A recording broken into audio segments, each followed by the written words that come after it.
Assalamualaikum warahmatullahi wabarakatuh. Selamat pagi, selamat siang teman-temanku semua. Semangat, semangat, semangat ya. Masih kuat bertahan di kripto. Santai, slow, slow, slow, slow ya.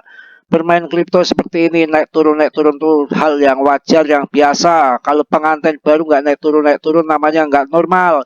Seperdonya meleho, meleho ya. Lemah sawat namanya ya. Kalau market ya juga begini. Kalau nggak ondal-ondal lompat-lompat turun ya, bagaimana Anda mau bisa masuk? Ya supaya masuk itu kan ondal-ondal turun dulu, baru nanti ngaceng ya kemudian masuk gitu. Marketnya ya bukan pikirannya yang koproh-koproh, koproh kemana lagi? Ya ini kan konten dewasa. Untuk pemula, hindari micin koin, kacau, hancur, scam, Binance, tipu menipu, omong kosong, ya goblok itu yang namanya meme coin tuh penipuan orang kita, uangnya dihantam, dihabis pakai rudal penghiburan mereka. Belilah PP. Nanti saya bahas di jam 9 biasa khusus untuk PP. Itu bagus ya. Market cap-nya gede, di Indonesia rekening pun udah masuk, menjamur nanti itu. Kalau sekarang turun itu kondisi yang pas untuk masuk, ngapain takut ya? Hajar saja nanti pas di harga 0,022 jual gitu ya. Ini untuk BTC kelihatannya nanti akan disetujui ETF support ya. Ini juga nanti ada berita yang mantap-mantap mengenai ETF support, jangan di skip-skip dulu karena US tuh udah kepepet ya, ibarat udah ketangkep Satpol PP. Nggak kepepet bagaimana? SEC juga sudah digenjot ya sama pengadilan, nggak bener ya. Gary Gensler itu juga udah nggak bener ya, kekuasaannya dipakai secara sewenang-wenang dan sekarang sudah lemah ya, banyak teguran dari pengadilan. Nggak usah dipikiri, nggak mungkin nggak disetujui, nanti beritanya di belakang ya mantap-mantap. Karena apa? Sudah kejepit, sudah kepepet. Yang susah itu kan memangkas suku bunga, bahkan menurunkan print money. Itu pun dilakukan. Karena kenapa? Ya, bank-bank sudah pada keok, jengking, hancur. Tambah lagi perusahaan-perusahaan sudah pada bonyok. Ya kalau nggak dipertahankan, nggak diselamatkan, ya yang kena, yang rugi juga mereka juga, US juga. Makanya ya print money, ya turunkan suku bunga, itu di situ. Karena apa? Nanti yang repot kalau perusahaan pada tutup, perbankan pada nggak bisa ngambil duit, scam, gimana? Perang ya, repot ya. Yang susah juga US juga. Apalagi US kan menghadapi perang sama apa namanya Hamas dengan Israel, otomatis kan keuangannya juga buat bela ke sana kesedot juga. Belum yang Ukraina kacau ya, yang mana sebetulnya kan ditutup-tutupi, inflasi masih tinggi di sana, harusnya menaikkan suku bunga, akan tetapi sudah hancur-hancurannya tetap akhirnya akan di-print money lagi, dipangkas, diturunkan. Mantap, market akan ngucur kembali ya. Dah cukup untuk geopolitik. Sekarang saya akan membahas mengenai TA ini ya, TA BTC. TA ini akurat sekali yang daily-nya ya sampai weekly, jangan yang 4 jam. Nanti 4 jam untuk yang scalping juga akan saya ajarkan di sini untuk pemula dikit-dikit ya, pemahaman ya. Kripto itu sebetulnya psikologi kita, kantong kita dimainkan, bukan pantat ya, kantong-kantong dimainkan, ketahanan, kekuatan daripada ekonomi kita. Dia tuh membaca, uang dia bandar, punya banyak uang. Ini kondisi retail, waktunya jualan ini, Natal, tahun baru dan sebagainya. Ya mereka jualan dulu di dam supaya kita jual di bawah, mereka serok, begitu ya, paham ya? Kita dimainkan, kita harus paham, kita dimainkan kesabaran kita. Kalau sebetulnya orang yang masih baru di dalam kripto, masuk ketika RSI ada di bawah di sini, jual RSI di atas, masuk lagi di bawah, jual di atas, akan berkali-kali cuan. Kalau mau jadi trader ya nggak usah mikiri harga, mikiri saja analisis yang pas ya. Jangan sampai beli di bawah jual di atas, jangan sebaliknya jual di bawah beli di atas, itu ya bangkrut. Dan ini kan per waktu ini akurat, asal yang daily sama weekly. Yang penting memang sabar. Dari 9 Juli jualnya 22 Januari ya, lama. Yang masuk sekarang di 1 September ya, jualnya di 6 November, kadang sebulan, kadang 2 bulan, kadang 3 bulan, nggak tentu. Tapi kan pasti cuan daripada nggak. Awan Ichimoku sama, masuk di bawah awan Ichimoku, harga masih 250-an juta. Apakah nggak kaya? Sekarang di berapa? 680-an, cuan gede, ya beratus-ratus% ya. Kalau ini di atas ini, menurut awan Ichimoku ya waktunya ngelongsor ke bawah, waktunya turun di sini.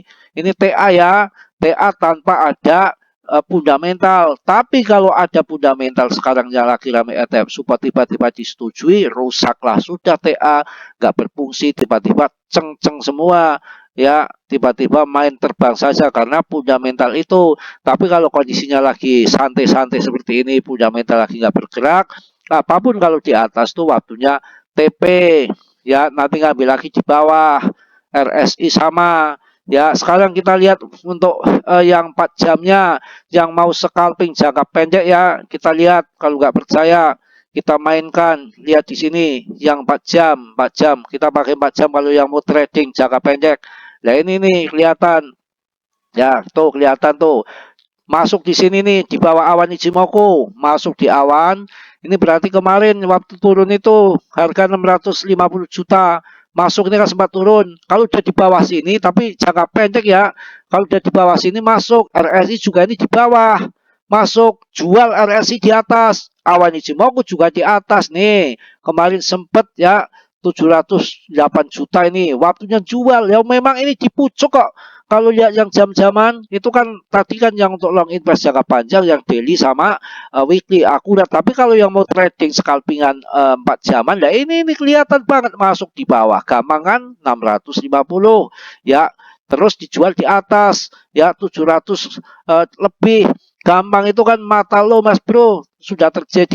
Kamu dibilangin jangan ngeyel kepret sekalian lo. Wah, hantam gua beri sekali habis lo. Bercanda ya.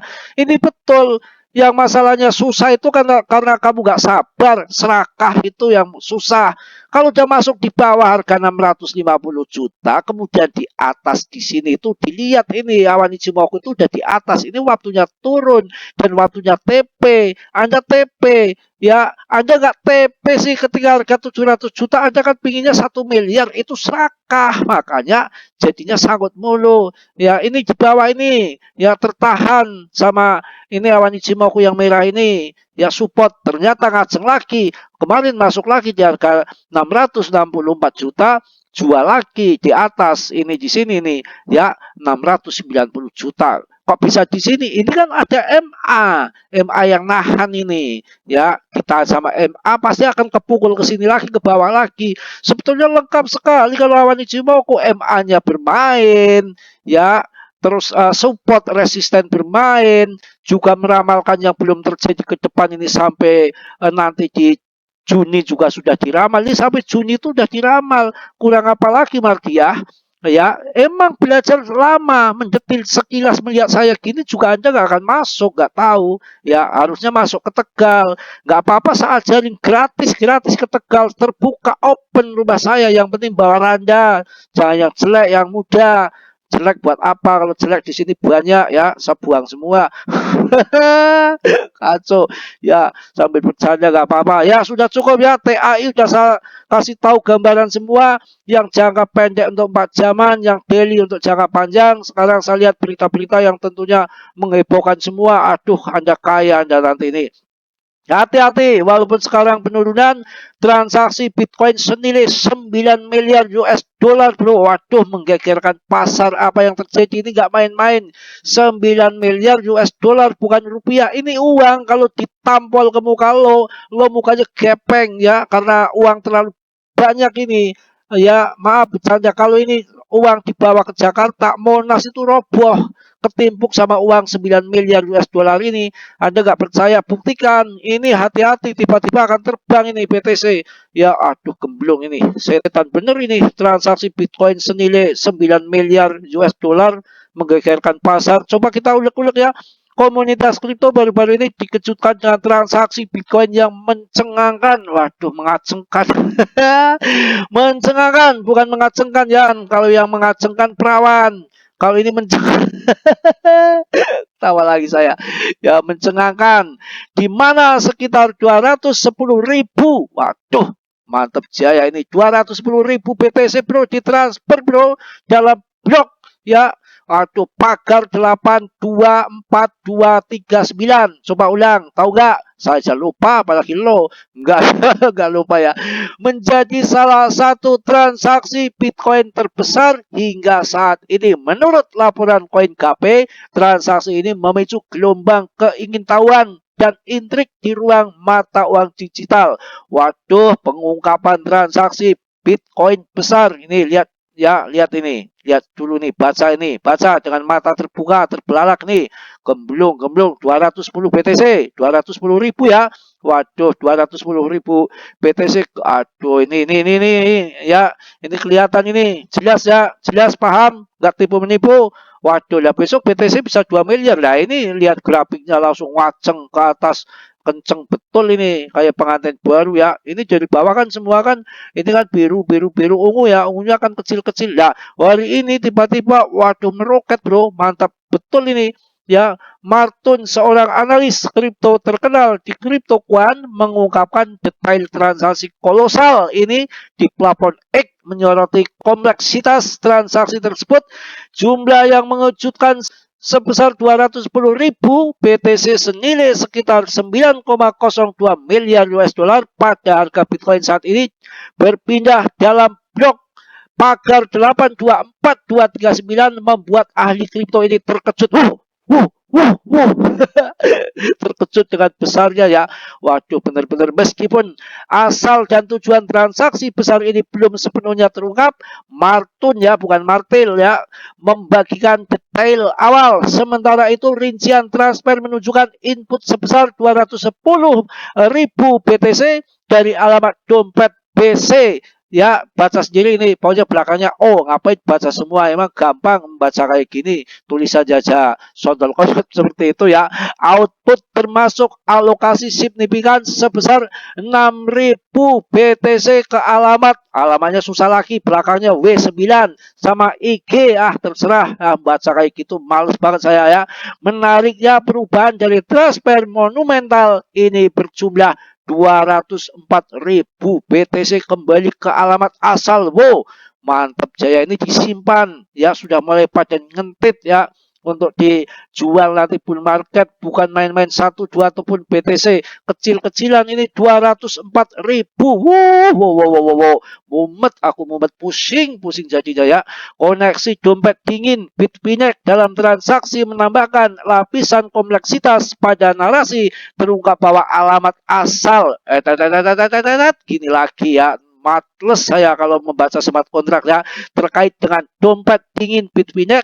Bitfinex, sebuah bursa cryptocurrency terkemuka, kini terlibat dalam cerita ini, menimbulkan pertanyaan tentang motif dibalik transfer kolosal tersebut dan implikasinya bagi pasar. Sebagai konteks, seorang pengguna telah membagikan pembaruan lama dari Paolo Ardoino CTO, CEO founder di Bitfinex dari Februari 2020, di mana ia mengonfirmasi alamat asal sebagai dompet dingin baru bursa tersebut.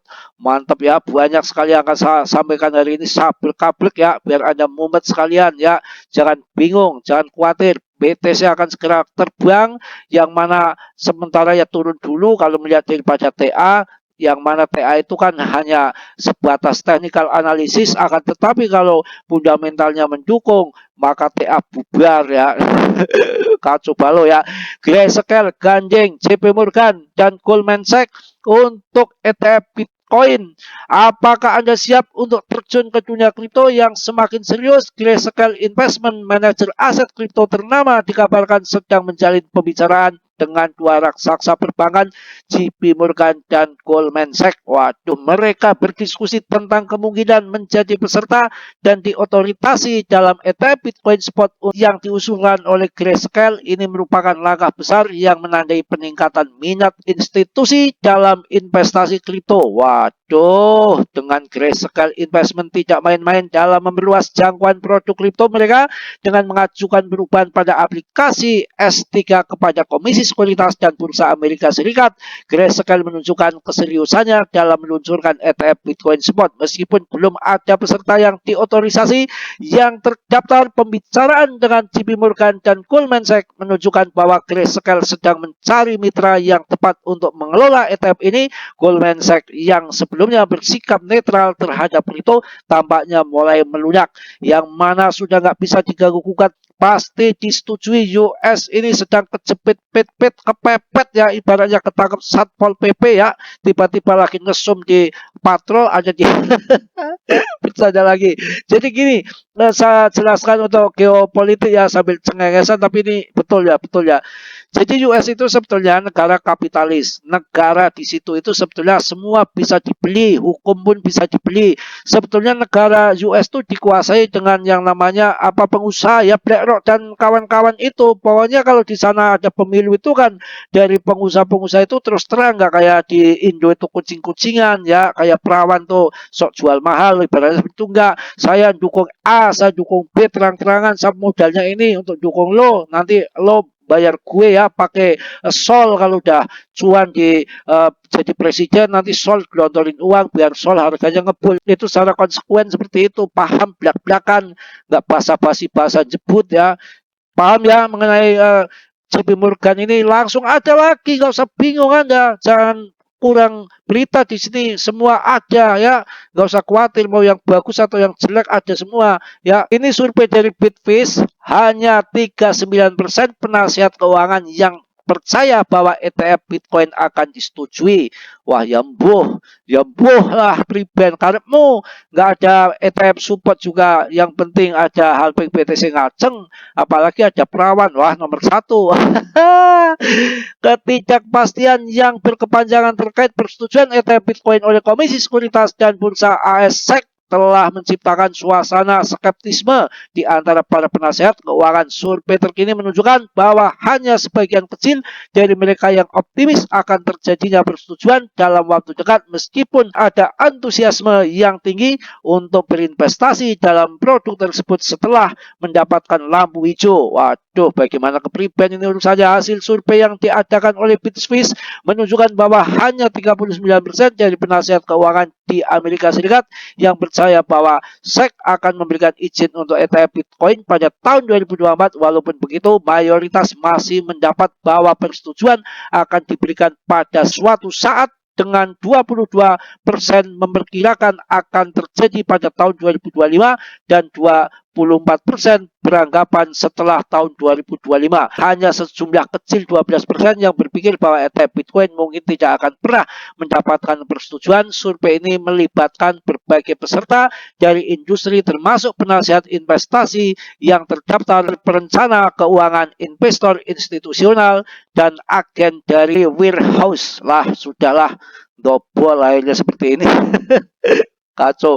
Yang penting kita masuk di saat murah, jual saat mahal, gitu aja ya. Berita masih simpang siur karena berita yang bayar dia, media yang bayar dia. Mau nyocot model apa tergantung yang bayar. Nah, media ini untuk kontrol mereka, mau hancurkan market ataupun mau dinaikkan tuh semua dengan media. Apalagi yang orang kupat kapet undalan yang segala sesuatunya ketika melihat berita-berita di media langsung dimakan mentah-mentah, itu bahaya ya. Jadi perlu pertimbangan lagi, riset mandiri lagi, jangan asal dimakan mentah-mentah. Wong semua media juga cangkem ya, kalau cangkem dibayar ya corong toa, ibaratnya corong toa musola, apa yang ngomong siapapun yang ngomong dia tinggal ngomong mengasah saja kan gitu ya.